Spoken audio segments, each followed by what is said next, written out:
ಬಂಗಾರಪೇಟೆಯಲ್ಲಿ ಎಲ್ಲ ಸಾರ್ವಜನಿಕರಿಗೆ ಕುಡಿಲಿಕ್ಕೆ ತಂಪಾಗಿ ಪಾನೀಯವನ್ನು ವಿತರಣೆ ಮಾಡಬೇಕಂತ ದೃಷ್ಟಿಯಿಂದ ಡಾಬರ್ ಕಂಪನಿ ಮತ್ತು ನಮ್ಮ ಬೆಳಗಾವಿನ ಯುವ ಸಾಥಿ ಫೌಂಡೇಶನ್ ಲೋಕಲ್ ಸಂಸ್ಥೆ ಮತ್ತು ಕಾರ್ಯನಿರತ ಪತ್ರಕರ್ತರ ಸಂಘ ಬಂಗಾರಪೇಟೆ ಈ ಒಂದು ಸಂಯುಕ್ತಾಶ್ರಯದಲ್ಲಿ ಏನಿವತ್ತು ಬೇಸಿಗೆ ಸ್ಟಾರ್ಟ್ ಆಗಿದೆ, ಈ ಬಿಸಿಲಿನ ತಾಪಕ್ಕೆ ಸಾರ್ವಜನಿಕರಿಗೆ ಒಂದು ಸ್ವಲ್ಪ ಹೊತ್ತಾದರೂ ಅವರನ್ನು ದಣಿವನ್ನು ನಿಲ್ಲಿಸಬೇಕು ಅಂತ ದೃಷ್ಟಿಯಿಂದ ಇವತ್ತು ಪತ್ರಕರ್ತರ ಸಂಘ ಮತ್ತು ಫೋಕಸ್ ಸಂಸ್ಥೆ ಇವರಿಗೆ ತಂಪು ಪಾನೀಯಗಳನ್ನು ನೀಡುವ ಮುಖಾಂತರವಾಗಿ ಒಂದು ಸಣ್ಣ ಸೇವೆಯನ್ನು ಮಾಡಲಿಕ್ಕೆ ಕಾರ್ಯನಿರತ ಪತ್ರಕರ್ತರ ಸಂಘ ಇವತ್ತು ಮುಂದಾಗಿದ್ದು, ಈ ಒಂದು ಸರಳ ಕಾರ್ಯಕ್ರಮಕ್ಕೆ ನಮ್ಮ ಬಂಗಾರಪೇಟೆಯ ನಗರಸಭೆಯ ಕಮಿಷನರ್ ಆಗಿರ್ತಕ್ಕಂಥ ಸತ್ಯನಾರಾಯಣ ಸರ್ ಅವರು ಬಂದಿದ್ದಾರೆ. ಅವರಿಗೆ ತಮ್ಮೆಲ್ಲರ ಪರವಾಗಿ ಸ್ವಾಗತವನ್ನು ಬಯಸ್ತಾ ಇದ್ದೇವೆ.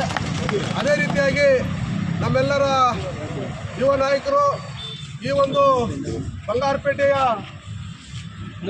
ವೃತ್ತ ನಿರೀಕ್ಷಕರು ಆಗಿರ್ತಕ್ಕಂಥ ತಾಲೂಕು ಪತ್ರಕರ್ತರ ಸಂಘದ ವತಿಯಿಂದ ಏನು ತಂಪು ಪಾನೀಯ ವಿತರಣೆ ಕಾರ್ಯಕ್ರಮ ಮಾಡ್ತಾ ಇದ್ದೀವಿ, ಇದು ನಿಜವಾಗ್ಲೂ ಕೂಡ ಶ್ಲಾಘನೀಯ. ಬಂಗಾರಪೇಟೆಯಲ್ಲಿ 37 ಡಿಗ್ರಿಗೆ ಮೇಲ್ಪಡ್ತಾಯಿದೆ ಉಷ್ಣಾಂಶ. ಕರ್ನಾಟಕದಲ್ಲಿ ಇದೇ ಪ್ರಥಮ ಬಾರಿಗೆ 45 ಡಿಗ್ರಿ ದಾಖಲೆಯಾಗಿದೆ. ಬಂಗಾರಪೇಟೆಯಲ್ಲಿ ಎಂದೂ ಕಂಡೇ ಇರುವಂತಹ ಉಷ್ಣಾಂಶ ಒತ್ತಡ ಏನಿದೆ ಇದು 37 ಡಿಗ್ರಿಗೂ ಮೇಲಿದೆ.